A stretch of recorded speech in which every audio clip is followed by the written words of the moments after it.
एक सुंदर सा गांव था और उसे गांव में राजेश जो अपनी पत्नी और एक बेटी एक छोटे से घर में रहा करते थे। और दूसरी तरफ राजेश का भाई राकेश जो अमीर है उसके थोड़ी दूर में रहा करता था और यह दोनों पति पत्नी थे, दोनों ही थोड़ा लालची थे। अरे मेरा, चलो अब मैं काम पर जाता हूँ, घर के हालातों को भी देखना पड़ेगा। ठीक है, आप जाएं और हाँ, शाम को जल्दी आ जाना, ठीक है? पापा, आते समय मुझे समोसे लेकर आना, ठीक है? ठीक है मेरी माम, जरूर लेकर आऊंगा समोसे। ऐसा बोलकर राजेश काम के लिए निकल जाता है और वो लकड़ी के अड्डे में काम के लिए जाता और वो लकड़ी के अड्डे में जाकर लकड़ियां काटने का काम करता था। और उसका सेट उसका भाई राकेश था। वो तुम्हारा भाई ही है ना?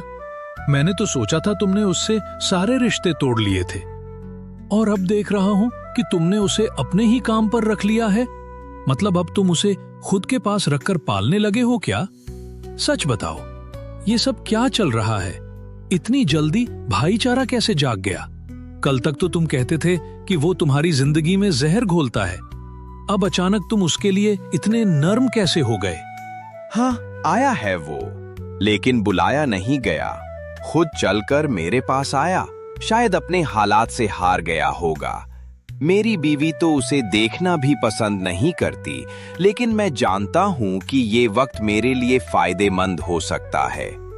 हमारे बाप ने जो सारी जायदाद है ना, वो इसके ही नाम कर गया था, बिना कुछ कहे सुने। अब जब ये खुद मेरे पास आया है तो मैं इसे ऐसे ही नहीं जाने दूंगा। धीरे धीरे भरोसा जीतूंगा, फिर मौका देखकर सब अपने नाम करवा लूंगा। देख लेना, इसे ऐसे मोड़ूंगा कि इसे खुद समझ ना आए और सारा खेल मैं जीत जाऊं। भाई, एक बात कहनी थी। छोटी सुबह से जिद कर रही है समोसे खाने की। सोच रहा था अगर तेरे पास थोड़े पैसे हों तो बस 10-20 रुपए भी मिल जाएं तो उसके लिए समोसे ले जाऊं। क्या बताऊं यार, जब वो पूछती है ना, पापा समोसे लाए, तो दिल अंदर से टूट जाता है। बचपन में हम भी तो ऐसे ही मांगा करते थे ना। अब सोचता हूं वो मांग रही है तो कुछ कर ही लूं उसके लिए, इसलिए हिम्मत जुटा के पूछ रहा हूं। अगर हो सके तो थोड़ा दे देना, बस आज के लिए। अरे राजेश, देख यार, मैं समझता हूँ बेटी की खुशी सबसे बड़ी होती है, लेकिन अभी तू जानता है ना, अड्डे पर काम थोड़ा धीमा चल रहा है, कस्टमर ही नहीं आ रहे। मैं खुद भी हिसाब किताब में फंसा पड़ा हूँ। आज तो खुद के लिए भी मुश्किल से खर्च निकाला है। कल शायद थोड़ा पैसा आए। एक पुराना पेमेंट बाकी है, वो आ गया तो देख तुझे कुछ दे दूंगा। आज के लिए छोटी को समझा दे, बच्चे तो फिर कभी भी समोसे खा सकते हैं। तू खुद भी तो देख, हर रोज पैसे मांगना ठीक नहीं लगता। अब चलो, देर हो रही है, थोड़ी लकड़ी भी उतरवानी है अड्डे पर। ठीक है भाई, चला हूं।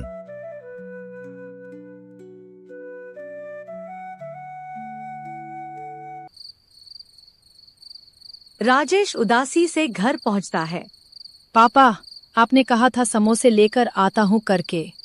क्या आप समोसे लेकर आए पापा? बेटा, आज नहीं हो पाया, मैं वादा करता हूँ। अब तुम सो जाओ, मैं कल तुम्हारे लिए समोसे लेकर आ जाऊंगा, ठीक है? ठीक है पापा, आज नहीं लेकर आए, कोई बात नहीं, कल लेकर आ जाना। ठीक है पापा। ठीक है बेटा, जरूर लेकर आऊंगा। अब तुम सो जाओ। और उसकी बेटी सो जाती है। आप अपने भाई के पास कम के लिए क्यों जाते हो? वो तो आपकी कदर ही नहीं करते। आप दूसरी तरफ क्यों नहीं जाते? आप दूसरी तरफ जाके काम क्यों नहीं करते? देखो मीरा, ओ मेरा भाई है।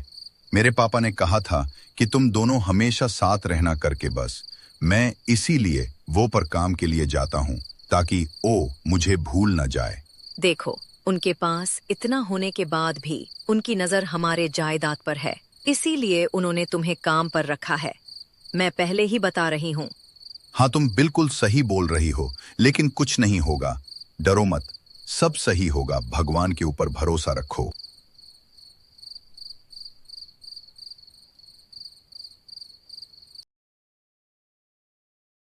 राजेश रोज की तरह काम पर जाता है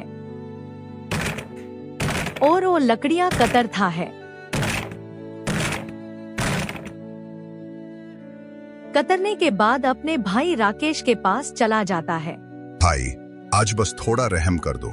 छोटी के लिए समोसे लेकर जाना है। सुबह से उसका मासूम चेहरा आंखों के सामने घूम रहा है। मुझ पे एक एहसान कर दो आज। कृपया मुझे थोड़े पैसे दे दो। चाहो तो मेरी तांका में से काट लेना, मगर आज बेटी की मुस्कान बचा लो। देखो यार, आज भी नहीं हो पाएगा। सच कहूं तो खुद की हालत भी ठीक नहीं है। हर दिन कोई न कोई मांगने आ जाता है। अब मैं कहां कहां से दूं? समझता हूं तेरी बेटी की बात, पर समझना पड़ेगा ना, मेरी भी अपनी जिम्मेदारियां हैं। तू कल शाम को आना, मैं पक्का कुछ निकाल दूंगा तेरे लिए। अब जाओ यहाँ से, समय नहीं है हर रोज की यही कहानी सुनने का। ठीक है भाई, कल शाम दे देना, जैसा तू ठीक समझे। मैं चलता हूं अब। फिर से राजेश उदास होकर वहां से चला जाता है। अरे तुमको तो मजा आता होगा ना, अपने ही भाई को हर बार यूं मना करते हुए देखना। परेशान करना जैसे तुम्हारा शौक बन गया है। हर बार कोई न कोई बहाना, हर बार वही टालना। अच्छा खासा मजा लेते हो ना उसके हालातों से, उसकी मजबूरी, उसकी बेटी की छोटी छोटी ख्वाहिशें। तुम्हें तो बस देखने में मजा आता है। कैसे कोई बाप हर दिन टूटता है और फिर भी कुछ नहीं कहता। हाँ, बहुत मजा आता है भाई। राजेश जब रात को घर पहुंचता है तो देखता है उसकी बेटी सोई हुई है। मुझे पता है राजेश, वो लोग तुम्हें इतनी जल्दी मेहनत की कमाई नहीं देने वाले। हर दिन सिर्फ उम्मीद बंधाते हैं, देते कुछ नहीं। तुम ये काम छोड़ दो, कहीं और कोशिश करो जहां तुम्हें तुम्हारी इज्जत और हक दोनों मिले। ठीक है मीरा, मैं ये काम छोड़ देता हूँ। अब और नहीं सहा जाता हर दिन की जिल्लत, हर दिन की बेरुखी। बस बहुत हुआ, अब कोई दूसरा काम देखता हूँ। सोच रहा हूँ क्या हम खुद कुछ छोटा मोटा बिजनेस शुरू कर सकते हैं। हाँ, हमारे पास बस यही थोड़ी सी जमीन और ये पुराना सा घर है, लेकिन अगर साथ है तो शायद कुछ कर पाएंगे। ऐसे बात करके दोनों सो जाते हैं।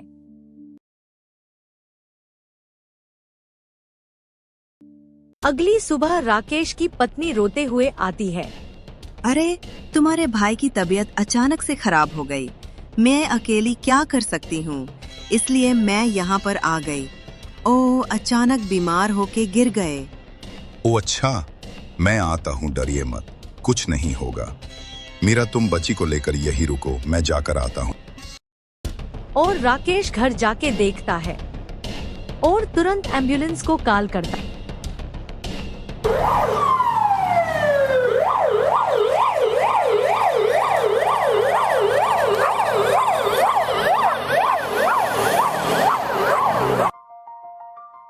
चेकअप होने के बाद डॉक्टर आते हैं।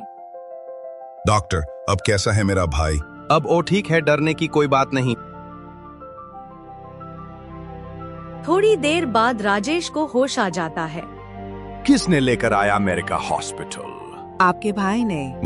ऐसे बोलते ही अपने भाई के घर चला जाता है। मुझे माफ कर दे भाई, मैंने तेरे साथ अच्छा नहीं किया, मैंने तेरे साथ बहुत बुरा किया। मैं तुम्हारा ये एहसान कभी नहीं चुका पाऊंगा। ठीक है, मैंने तुझे माफ किया, जाने दो, गलती सबसे होती है। राजेश माफ कर देता है। बेटा, मैं तुम्हारे लिए समोसे लेकर आया हूँ। ओह अच्छा चाचा, चलो खाते हैं। इसीलिए कहते हैं हमें किसी का मजाक नहीं उड़ाना चाहिए, हमें रिश्ते दिल से बनाए रखना चाहिए।